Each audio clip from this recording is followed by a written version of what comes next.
Hey guys, and welcome back to Fringe Friday. I am Carmen, and today we are watching season 2, episode 17 of Fringe.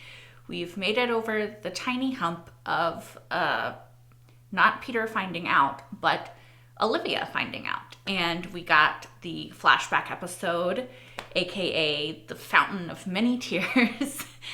And yeah, I really loved to see the episode. That was, I don't know why. I feel like that was really weirdly worded, but it was a great episode. I truly, truly love the way that this show explores emotion and family and the depth of things like love and grief, and how it doesn't just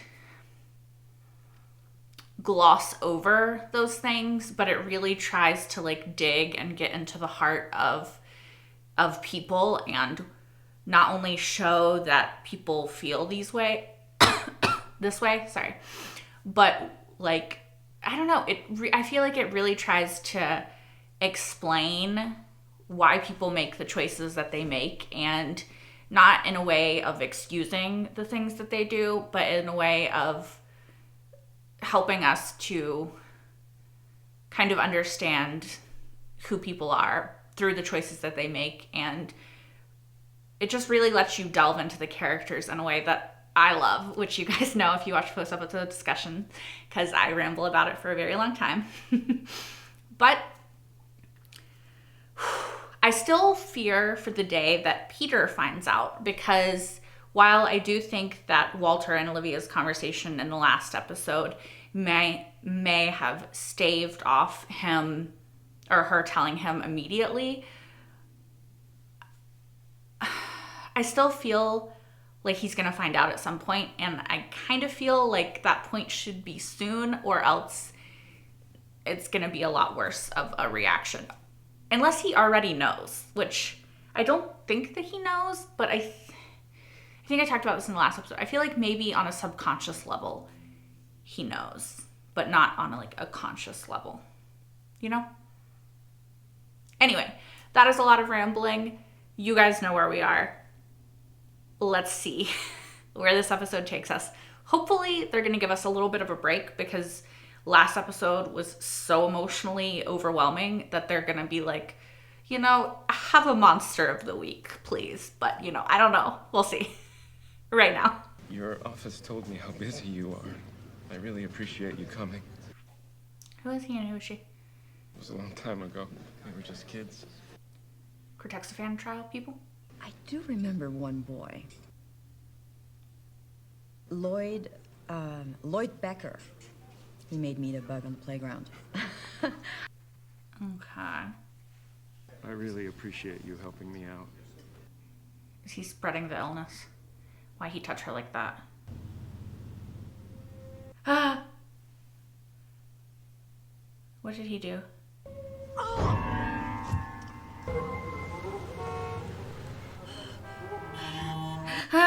Oh god. Oh god.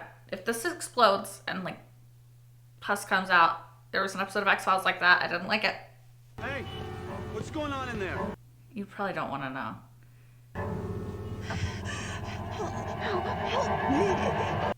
Okay, I don't think that they were part of the Cortexiphan trials, but I mean, maybe they were, I don't know.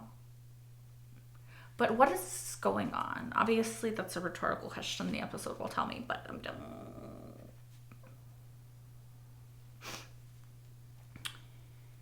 I wonder if they haven't had a case since the big reveal. She's going back to Sam. What's on your mind?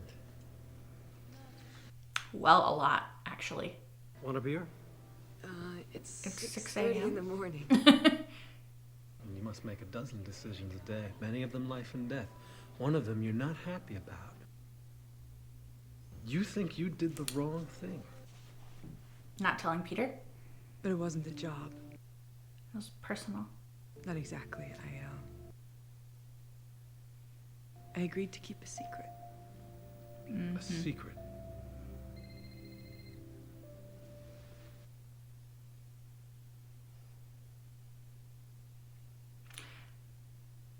she's got to go to work now. If you agreed to keep this secret, I'm sure you had a good reason.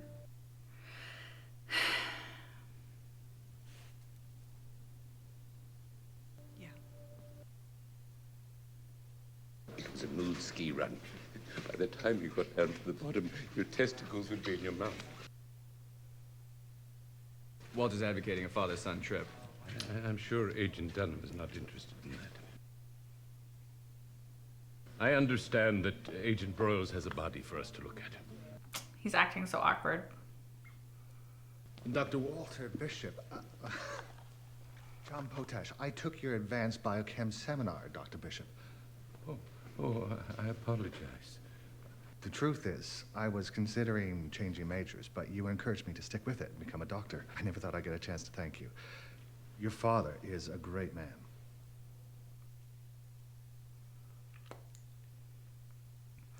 It's so awkward now. Cancer. Sarcomas, to be exact. But that kind of cancer presents beneath the skin, not on the surface. Normally, yes. That guy transferred it to her somehow. Like onto her skin. The cancers always start with a specific point of origin and they spread from there, so... Her wrist or whatever, where he touched her. Oh, like that.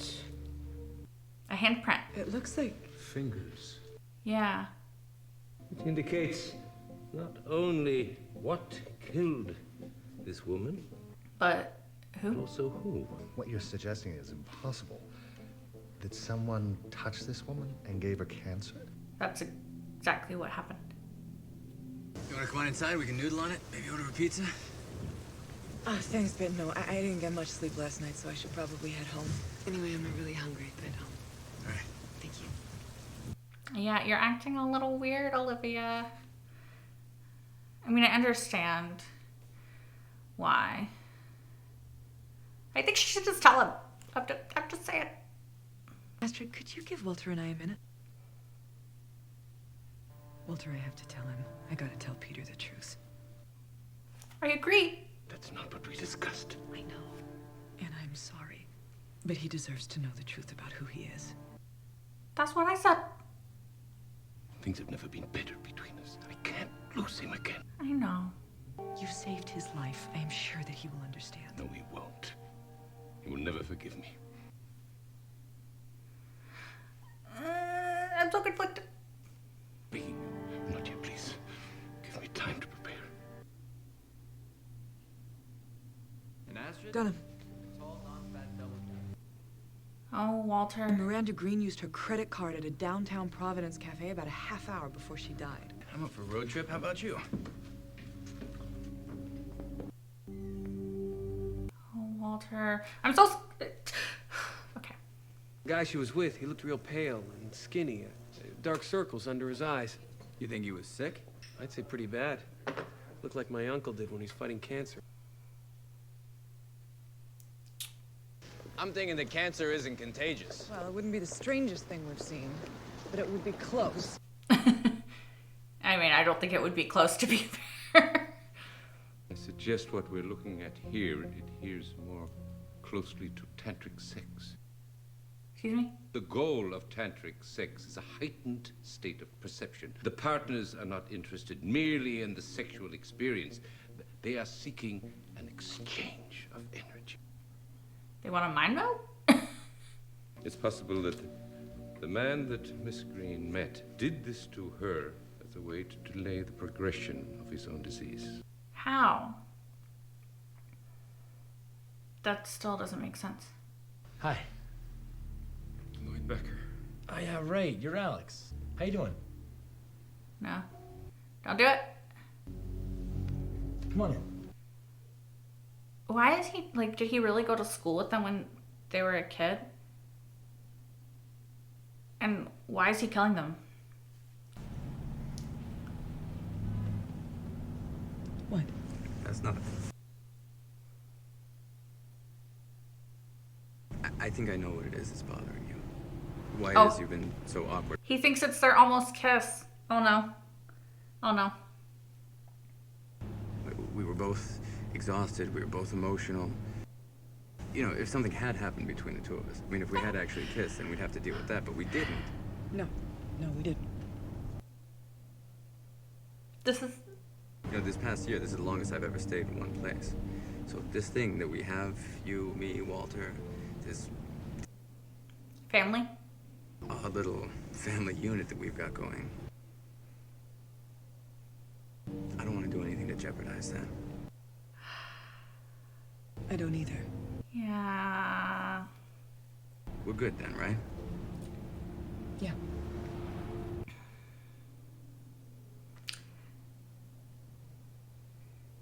Does that mean she's not gonna tell him?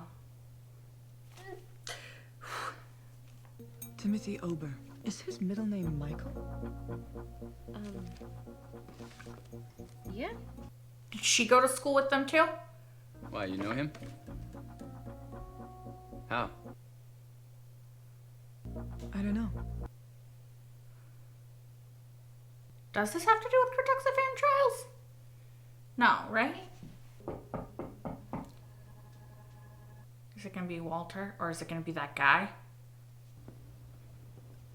Who are you? Okay, it's Walter, right? Oh, Sam. Clue? I detected that you needed company. You've lived here a while, but you're still living out of boxes. Maybe you moved around a lot as a kid. A hard time forming relationships. All right, dude. Is this therapy? I was a military brat. That would explain the uniform. The uniform? Yeah, bland clothes. I don't think I've ever seen you in a primary color.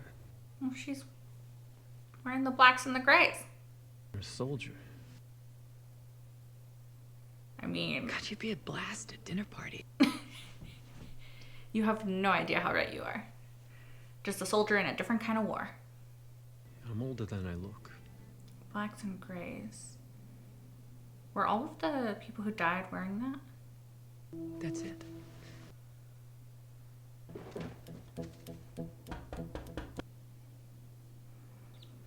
Yep. When we were in Jacksonville, there was a height chart on the wall. So while I was there, I wrote down all their names and I made a list. And they're the people dying. Timothy O, Timothy Ober. He was there. We were both part of Walter's tests. So that's where you remembered him from? Uh-huh. Keep looking. They're all there. They are all people from the Cortexiphan trials. I was right in the beginning. I have an idea why they might be susceptible. The energy exchange that this man is creating, I don't think it would work on everyone. It could only work on Cortexiphan children. Yes. You've said that you and Belle never kept a list of the children that you experimented on. Okay, but what about Nina Sharp? I mean, she started working with Belle around the same time. Yeah. She doesn't have a list. Yeah, but I believe that Nina Sharp isn't always so forthcoming. That is very true. She be lying all the fucking time. Did William Bell ever show you a list? Of Cortexiphan subjects? No. As I've told you before, there's nothing on record. Do you doubt me, Agent Dunn? Yeah. I've always been a little foggy as to your motives. What are you implying? You a liar. You've kept information from me since I met you. She's right. And I know about Peter. I know the whole story. No, you don't. Does Peter know? Have you told him? She's his mom, right? Am I right? I feel like I'm right. I feel like I'm right. I know that working together closely with someone can bring about feelings. Bitch. You didn't come here today to ask me about a list that you already knew I don't have. I don't trust you, though. And you didn't come here to announce that you were going to tell Peter who he really is. What the hell do you think she came here for? You came here to have me talk you out of it. Why would... Okay. Why the hell would you listen to Nina Sharp? I'm sorry, but like, bitch be lying. A lot. Okay? Also, if Olivia could figure out, based off of the thing on the wall, And he could too. Oh. You look awful. Why don't you come inside? You know, this would not happen in today's world. People would be like, do not come into my house. I don't know what you have. You know? Just It worked. Of course it did. But unless... We need to run this through the Joint Law Enforcement yeah. Database. See if we can get a name for this guy. Unless he's been fingerprinted, you're not going to Well find done, him. Walter. Thank you, son. Nothing. Yep. You said you went to school with Nick. A long time ago, back in Jacksonville. Nick, that's the guy from Olivia, right? Nick is at Massive Dynamic. Do you know how I could get in contact with him? You can't. I'm afraid not. I haven't heard from him for some time. He's at Massive Dynamic. Someone else from Jacksonville came by 6 months ago asking for Nick. Oh gosh, Olivia. By any chance, remember her name? Do you? Dude, don't you come after my girl. Stay away. What? Do you think there's another kid?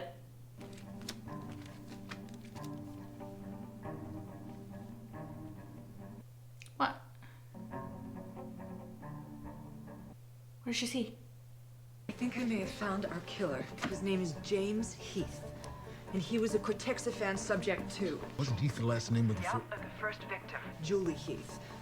She was his sister. James was in the hospital. She was visiting him, and she just suddenly collapsed and died. He's gonna be outside your door. He's gonna, I don't know. I don't trust it. He's gonna show up. He's gonna show up. He's gonna show up. You're Olivia, Olivia Dunham. don't let him touch you. You probably don't remember me. Nick Lane gave me your address. She knows that's not true. She knows that's not true. Well, one, because multiple reasons. I was hoping you'd have a few minutes to talk. Sure. Why don't you come in? Olivia, you gonna call somebody? You gonna press a button? You gonna put some gloves on?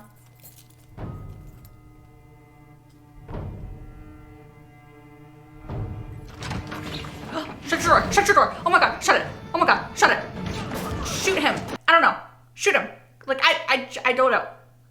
Don't let him touch you. Do not let him touch you. How did your gun fly? Where did it go? Stop fucking reaching for her, you creep. Oh my god, hurry. Hello? Peter, it's me. It's in my house. Oh my god, oh my god, oh my god. Don't touch her, don't touch her, don't touch her. Fucking go away.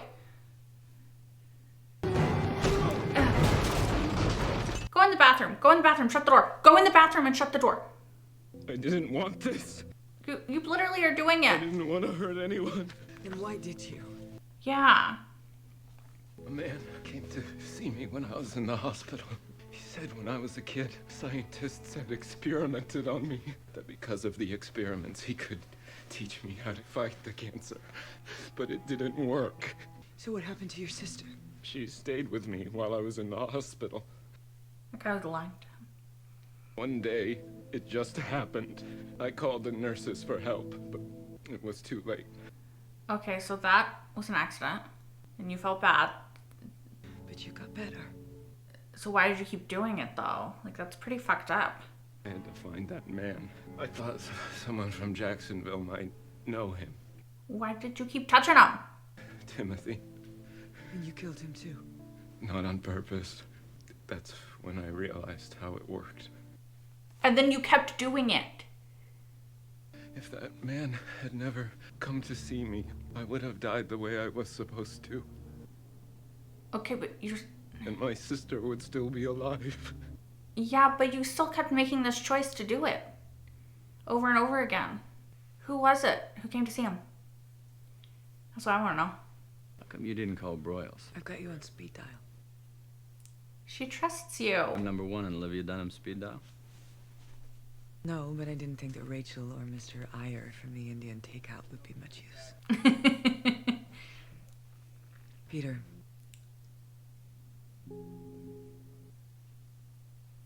Thank you for coming. Mm-hmm. This is not great because he's inevitably going to find out. There are still nearly a dozen unaccounted for people from the Jacksonville experiments, and 30 more from the drug trials in Worcester. If they all have capabilities anything like the ones we've seen, and if someone were to find them... Then we need to find them first. How? Do you have a fucking list? Don't trust her. I think that you may be right. I think that maybe some truths can do more harm than good.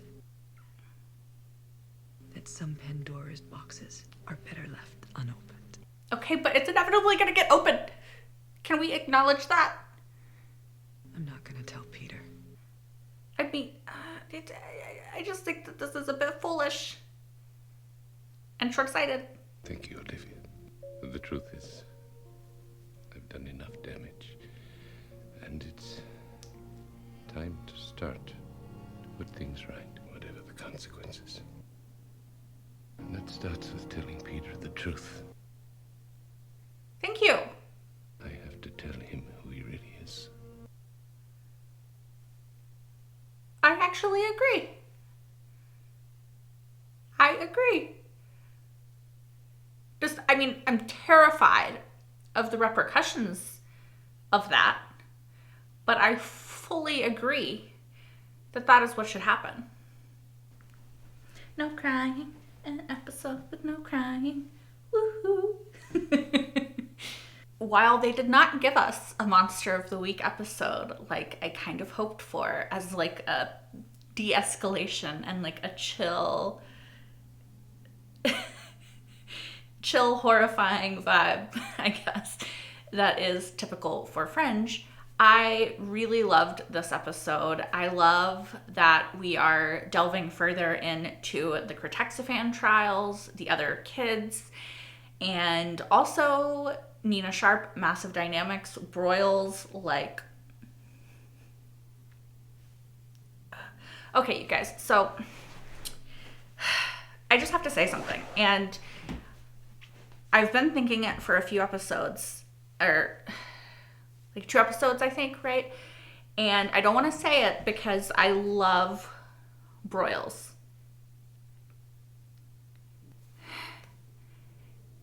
Is he untrustworthy? Like, I'm getting scared now because you guys know, at first I did not love Broyles. And then I have come to really, really love his character.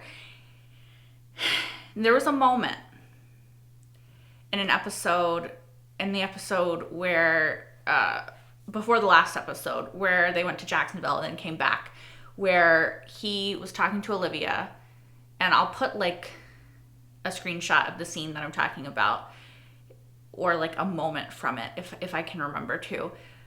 And he was talking about, or they had this moment. Dunham, this ability you've demonstrated, what finally activated it? I can't remember how long the moment is. I think it was just time. I'll try to insert it. Anyway, and that moment, I kind of was like,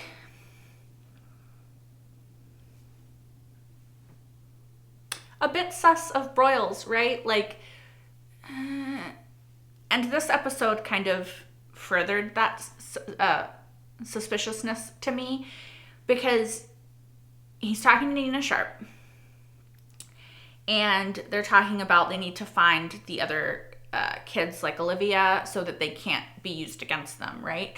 But why are we doing this behind Olivia's back? Like, why are we not talking to her about it? Why is she not involved in this conversation? Why is this another kid that was, in this case, adjacent to the Cortexiphan trials that is now being held in a secret underground lab for Massive Dynamic?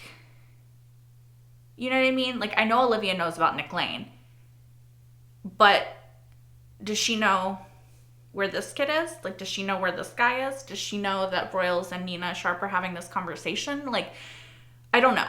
And I don't want to be mistrustful of Broyles because you guys know how much I love him, but I just have to say it. I just have to be honest with you guys and tell you what I'm thinking and feeling, and that is where I am right now with Broyles. And I still love him.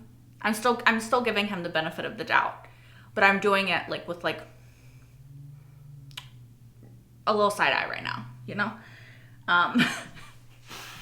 Also, speaking of Nina Sharp, I talked about this in the last episode, and this could just be a crazy theory that I have that is way off base. Like, if you've seen Westworld, you know I have a lot of crazy theories. I mean, if you've seen Fringe, you saw some of my theories from season 1. Way off base.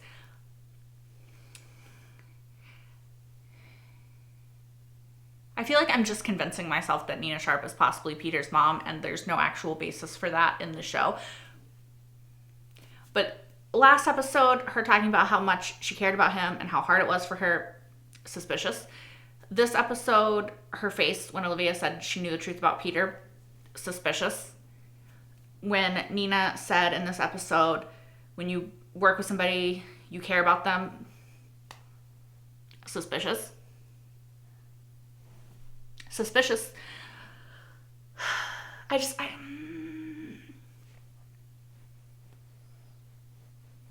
I'm just suspicious, you guys. Like, is Nina Sharp Peter's mom? Is she? Obviously, this is a rhetorical question. Please do not tell me. But a bitch cannot help but wonder. That's me. I'm wondering. Also, the audacity of Nina Sharp to be like, you don't trust me? What? This is crazy. Like, you're untrustworthy as fuck. You're always lying. You're always hiding something. Like, I trust you about this far. Like, this far away from me. And you know why? Because I can see what the fuck you're doing that far away from me. Any further, you get out of my line of sight, I don't trust you. I don't know what the hell you're doing. I don't trust you. That's all I'm saying. That's all I'm saying.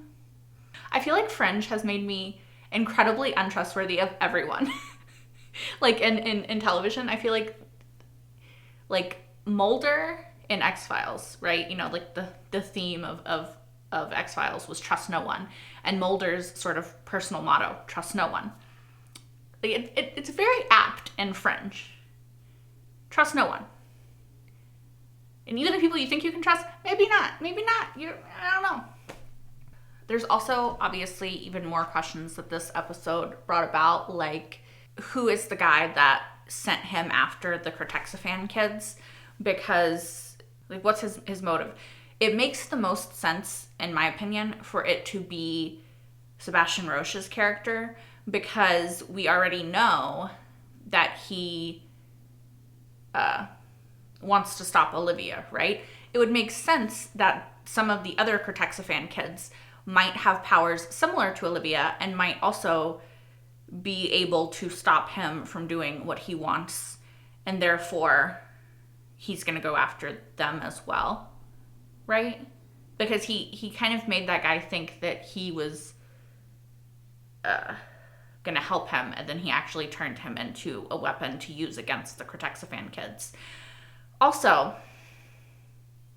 and I just have to say it, his whole spiel when he's crying and he is explaining that, you know, his sister was an accident and then Timothy was an accident because he was trying to figure out what was going on. Like, I understand and I feel sympathy for him because he is dying, presumably, and the chemo is maybe not working. They were never really clear on like how severe his case of cancer was. His illness was, right? Like, it seemed deadly, and obviously he stopped the chemo, or maybe they were clear and I just missed it. But they stopped the chemo, or he stopped. Sorry. Okay, I think I've gotten my mind into a linear format. he stopped the chemo, presumably, to go after the Cortexiphan kids because he was told that they could save him. He accidentally killed his sister, which he was clearly very upset about. And he accidentally killed the Timothy kid, which he was clearly very upset about. And I think that that's valid. And a desire to want to live is completely valid. Like, I'm not taking that away from him. I'm not saying that that's not completely understandable, that he would want to live and want to keep living. However, he was killing people in order to get like this tiny bit of life, right? And again, I understand because, you know, that's a very human thing to fear death. And I think that most of us have that fear and most of us want to keep living, and the human instinct to survive is very strong. And I can understand all of that. And I do have sympathy and empathy for his struggle and what he went through, and the fact that he just wanted to excuse me, that he just wanted to keep living. I very much do. I don't want to sound callous or seem cavalier. Like, I don't think about that, and I don't care that he was struggling. But ultimately, after the first 2 accidental deaths, he actively sought out these people. And he said he was just trying to find the guy again, right? But he chose to continue killing on his quest to find the guy who did this to him.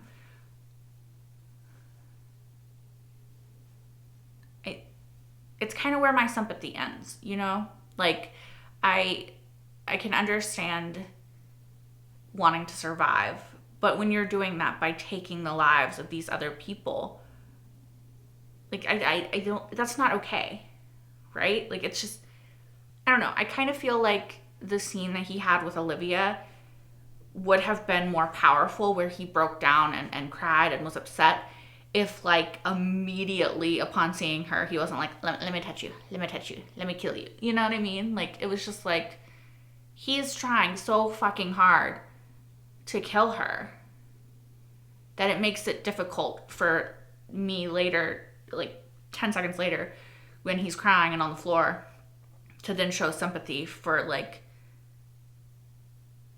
him. Do you know what I mean? I don't know. Again, maybe that's just me. It like, I hope you guys know that I'm generally a very sympathetic person, and I try to understand, and I try to come at it from somebody's perspective and see, you know, the world through their eyes and understand why they're making the choices they're making, even if they're bad choices, just to be able to understand that. But it's hard to have sympathy for a character that's actively killing people and then tries to kill Olivia. I don't know, you guys. Maybe that's just me, but I hate that in this episode, Peter is like, I know why you're acting awkward. It's because we almost kissed. Don't worry, won't do it again if it makes it awkward. Like, I'm very invested in keeping our family together. Which, like, I don't hate that in and of itself, because I love that they're a family. I love it. It is literally brings me such joy to my heart that they have formed this little family unit together, and that none of them want to break it up. I love that. But I hate that it's like, he thinks it's because of the kiss. Obviously, if Walter tells him, like he said he's going to do at the end of the episode, which we will talk about more, I think Peter will realize that it's not because of that. But also, as I have said in the last episode, or the last couple episodes, I enjoy the will they, won't they. So I'm okay with them, like, pushing back Peter and Olivia getting together a little bit more, because I do ultimately think that they will end up kissing and getting together at some point. And so I'm okay with, like, the push and pull of it. You know, it's fun to watch. Sam did also say something in this episode that, hold on a second, I want to figure out what he said, because I was too busy thinking about everybody wearing blacks and grays to actually hear him. So let me go back. Okay, so he just said that he barely remembered his childhood, and he's taller than he appears, which made her think of the height chart. So it wasn't anything, like, super important or that we had to to know, I don't think. So that's good to know that we didn't need to know it, I guess. But always good to check. I do enjoy Olivia and Sam's interactions, and I think that it's sort of a replacement for therapy in a way, because he kind of helps her figure stuff out in a way that is kind of similar to therapy. And so I really enjoy that sort of aspect of their relationship. And because I have to have suspicion about everybody now, I do kind of a little bit wonder if we can trust Sam, but I'm choosing to trust him for the time being. Until he gives me a reason not to, I'm gonna trust him. All right, and the last thing that I will mention in this episode is that Walter ultimately came to the conclusion that it's better for Peter to know the entire truth and for them to try to work forward from there, which, thank you, Walter, thank you, because I fully agree. Like, I understand Olivia ultimately deciding not to tell him because she doesn't want to hurt Peter, and she also doesn't want to risk their family getting torn apart. But ultimately, Peter deserves to know the truth about his own life. And that, I mean, that's kind of what it boils down to at the end of the day. He deserves to know the truth about himself and who he is and where he comes from. And I'm really happy and proud of Walter that he made that choice, knowing the risk of it to himself and him and Peter's relationship. But I do think that Peter does deserve to know. And I'm just really proud of Walter for seeing the truth of that and understanding that any relationship that they have, like, can only be made stronger by full transparency on the part of both of them. You know, like, if they rebuild this relationship for all these years on a lie, then when the truth comes out, because again, I think inevitably the truth would come out, it's going to be much more damaging to them and to Peter than it's going to be if he finds out now, you know, because I do think that like the little building blocks that they put in place for their relationship hopefully will make it where everything doesn't come crashing and burning down when he finds out. I don't know. I still have a lot of fear, and I'm not gonna cry. Still really scared of the repercussions of Walter telling Peter and the reverberations for that, for their relationship and just the entire show going forward. But I do think it's the right call that this happens and that this is what needs to happen. That being said, I'm still scared. I'm very scared. I'm very scared. But that is a problem for next week's reaction, where hopefully Peter finds out the truth and things don't hit the fan too much. Of course, I have tissues if I need them. I have them. I'm here. They're ready. Hopefully I won't. Anyway, as always, thank you guys so much for watching. You can comment, like, and subscribe if you want, but no pressure if you don't want to. That's totally fine. If you want to as well, you can watch the next episode where Peter might find out. I don't know. But you can watch it right now over on Patreon if you're watching this on YouTube, as well as my entire full-length reaction to this episode and every episode thus far of Fringe. I'm scared for what the future holds, but also excited because I've been dreading Peter finding out for like a good season almost at this point. So I think that whenever that does happen, it's gonna kind of be like a little bit good because I can release that stress and I'm sure take on new stress. But anyway, I'm rambling again. Thank you guys so much for watching. Yeah, I hope to see you next time for the reveal. You guys know better than I do, but I hope to see you then. Until then, bye guys.